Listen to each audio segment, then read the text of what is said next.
I had put up this question on the community tab today, which is related to organic photochemistry. So there are two important concepts that are utilized in this question.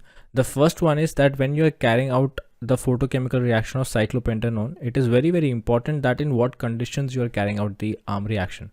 So generally, if you carry out this reaction, let's say in gas phase, okay, if you carry out this reaction in gas phase, then the major product is one where decarbonylation takes place. So what happens is a Norris type 1 reaction will take place, okay, and due to which what will happen is your this radical is going to be generated. So this is going to be the first step, okay, and once this radical is generated over here, there is a possibility of a formation of your biradical by decarbonylation. So CO is eliminated and you end up with a diradical like this, or biradical, which both of them combine together to give you a 4-membered ring. Okay, so this is one possibility, and decarbonylation is favored in the gas phase, okay, because in the gas phase the biradical is extremely stable. But you need to remember that when we carry out this reaction in the solvent phase, okay, in the solvent phase what happens, decarbonylation generally does not happen because the biradical that is generated is not stable in the solvent phase or in the solution phase. Okay, so that is very, very important, or very important condition to remember. However, there are some reactions in which decarbonylation happens even in the solvent conditions. That is when the biradical that is going to be formed is extremely stable. For example, if I consider this molecule over here, okay, and let's say I have this particular molecule. So now what happens, that even if I carry out the photochemical reaction in the solvent phase or the solution phase, okay, so what is going to be generated is basically if this reaction undergoes decarbonylation, this radical is going to be generated, right? This kind of a biradical is going to be generated, and this is extremely stable. So in this case, yes, the major product can be the one where the decarbonylation happens and then these two radicals combine together to give us a cyclobutane, a substituted cyclobutane. So in such conditions, in the solvent phase also, in photochemical conditions, the decarbonylation happens, but in general the decarbonylation reaction is favored, or the CO removal is favored in the gaseous phase and not in the solvent phase. Okay, so in this case, of course, because of that, option number 4 cannot be the possible answer. So we are left with these answers. Okay, so rather what happens in the solution phase, you can see that acetonitrile is given to us.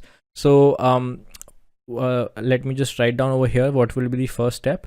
This radical generation, okay, that is alpha cleavage, and then this radical over here, basically there's a 1,4 hydrogen shift. This is like 1, 2, 3, 4. So this is your 4th position. So one hydrogen from this position gets shifted to this. Okay, so a 1,4 hydrogen shift takes place, and we end up with aldehyde over here. And along with the aldehyde, there's a radical that is formed over here, and there's a radical formed over here. These two combine together to give you a alkene. So ultimately, you can see these 3 options are correct for the product number A. All of them lead to the formation of aldehyde. Along with that, you get an alkene. Now, what is the second step? In the second step, you see that there is a alkene present, and along with that, photochemical conditions are given, and there's a catalyst or a photocatalyst which is given to you, which is TBADT. I've given you the structure over here also for the TBADT. So this is nothing but your tetra N-butyl ammonium decatungstate. Okay, that is TBAT because there are 10 tungsten atoms, so it's called tetra N-butyl ammonium decatungstate. Okay, so it's a photocatalyst. It undergoes a very selective removal of hydrogen. Okay, what it does is basically it removes this CH hydrogen present over here. Okay, it removes this CH hydrogen, and it leads to generation of a radical over here. So what ultimately do we get? We end up with this molecule. There's a radical over here, and then we have the unsaturated system like this. Okay, and now since we are using photochemical conditions, we have an alkene present over here.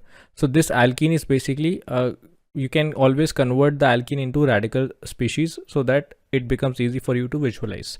So I'll convert this alkene into the radical species, and now whichever radical is more reactive, that is going to combine with this radical.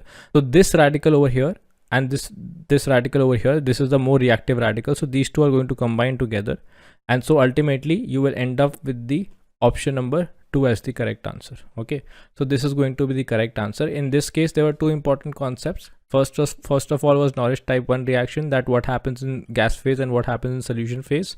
And then the second important step was basically the use of the photocatalyst. Okay, so this photocatalyst is used for selective radical abstraction. This particular question, the answer was option number 2.